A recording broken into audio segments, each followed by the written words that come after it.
When we think about love, we often picture the grand gestures, the cinematic kisses in the rain, the promises of forever. We build our worlds around another person, intertwining our days and dreams until their presence feels as essential as air.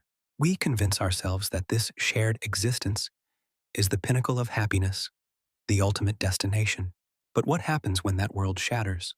What do we find in the silence that follows? We're often told that a breakup is an ending, a failure. But maybe, just maybe, it's the beginning of a different kind of love story, one we write for ourselves. The silent echo. The silence in my apartment was the loudest thing I'd ever heard. It echoed with the ghost of her laughter, the phantom scent of her perfume on the pillows, the empty space on the bookshelf where her favorite novels used to be. I found myself staring at an old photograph, a ghost of a smile on my face, from a time when our future seemed as bright and certain as a summer day. We were happy then, or so I thought, but the memories that followed were sharper, more recent. The flashbacks came unbidden. Tense conversations in the kitchen, her jaw tight with unspoken resentment, my own hands gesturing in frustration, trying to bridge a gap that had grown too wide. The arguments became our only language, a dialect of hurt and misunderstanding. The final scene played on a loop in my mind. The click of the front door as Ilara walked out, not with a dramatic slam, but with a quiet finality that felt infinitely heavier. She didn't look back. The silence she left behind wasn't empty. It was filled with the weight of everything we had failed to say and everything we could no longer be, to the journey inward. For weeks, I existed in that void. I was a stranger in my own life, navigating the ruins of a shared past. But one morning, I woke up before the sun and felt an unfamiliar pull, not towards the memory of her, but towards the world outside my window. That day, I hiked. I climbed a mountain as the sky bled from purple to orange. And as I stood at the peak, watching the sunrise paint the world new, I felt a single, profound breath fill my lungs. It was the first breath that felt entirely my own. This became my new ritual. I started a journey, not to find someone else, but to find the person I had lost along the way.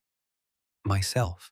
I picked up the guitar I'd abandoned in a corner, my clumsy fingers slowly finding a rhythm.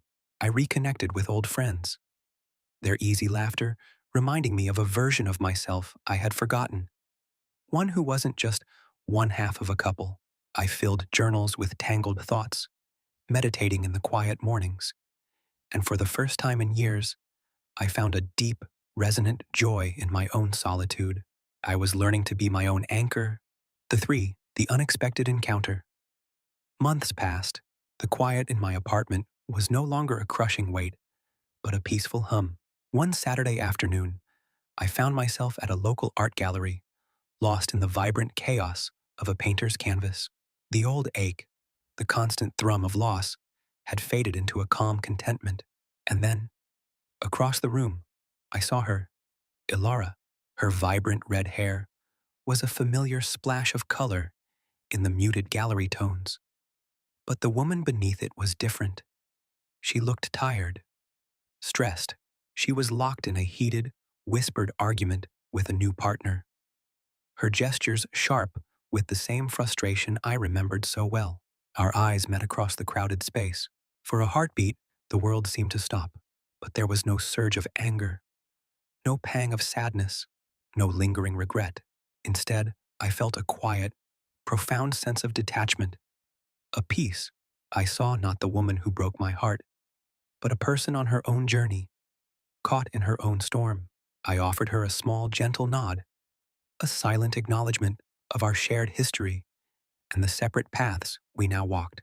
Then, I turned back to the art, the moment already dissolving into the past, the sunrise.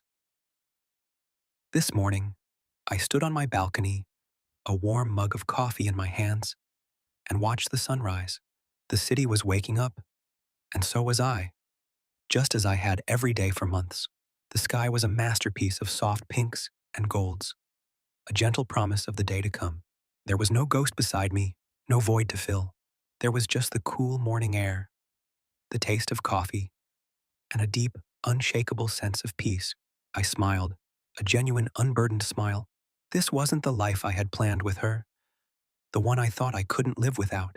It was something else. It was mine. The end of our story wasn't my ending. It was the sunrise that showed me how to begin again, on my own. And in that freedom, I finally found the love I had been searching for all along. Don't forget to like, subscribe, and hit that bell icon so you never miss a twist. Stay tuned to Reddit Tales Times for your daily dose of drama, laughs, and unbelievable stories.